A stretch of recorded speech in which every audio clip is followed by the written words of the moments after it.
which the Jews refer to as Rosh Hashanah, is another such day, but it's not as intense as the Yom Kippur, the Day of Atonement instructions. It says you shall not work. It lists about 7 different days where you shall do no work.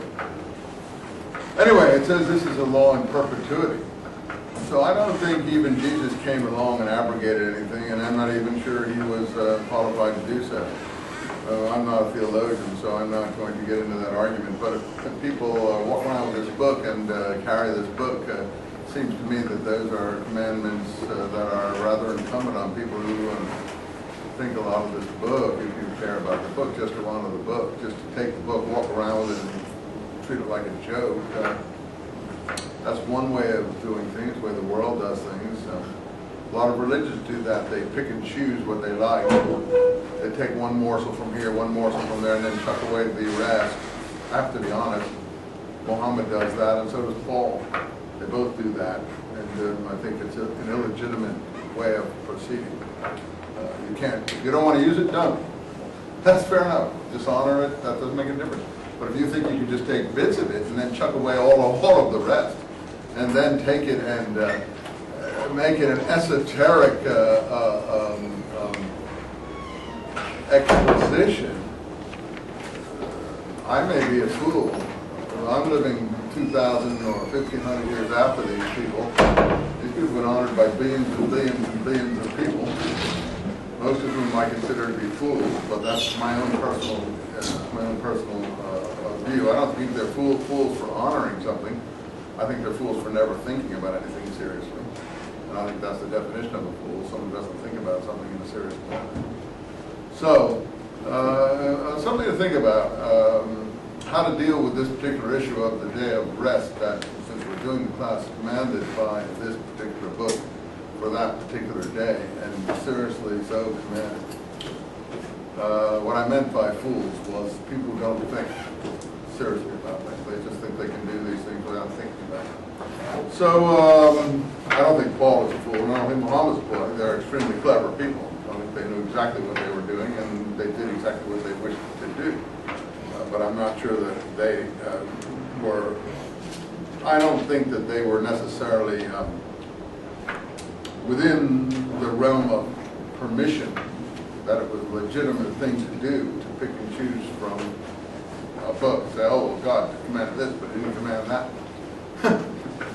You know, I mean, or you say God didn't command any of it and chuck it, or you say God commanded some of the things that are in there and you follow them, particularly if it's very serious.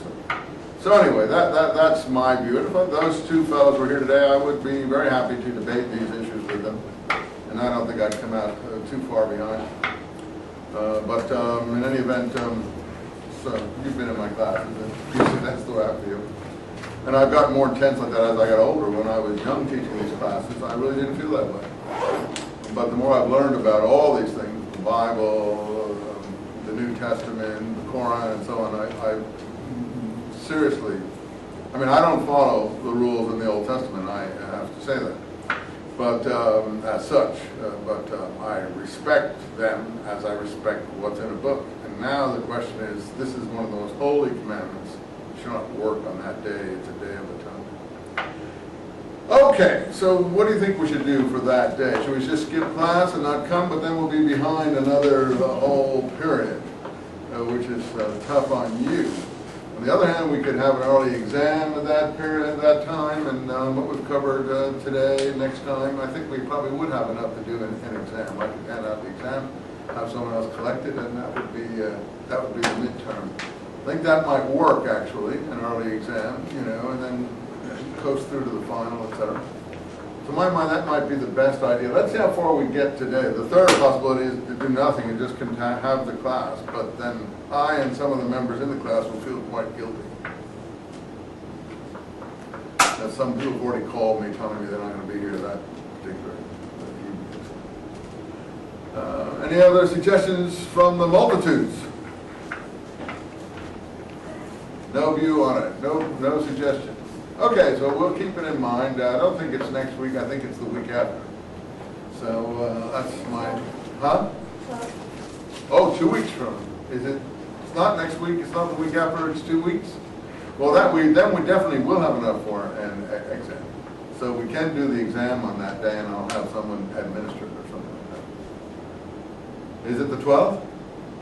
Oh, it's late. Well, I think we're in good shape. That's what we'll think of doing then. We'll have an exam on as far as we've gotten. Even though, you know, I don't usually do that, but that'll be fine. So on the 12th of The 12th of the new moon, the 12th of the witch's brew, the 12th of October, it looks like. Yeah, we'll have the exam on that day, even though it's a bit early. Okay? Then you won't miss a class. Then you'll have class to write, and that'll be good. So it works. So that's what we'll do. We're all solved. Let's go back to our book then. I didn't need to even go to all that seriousness. I was going to ask you what you felt was the right thing. We did the flood story, right? And then we got to the end of it, and we found out about the different text lines, which is very complicated.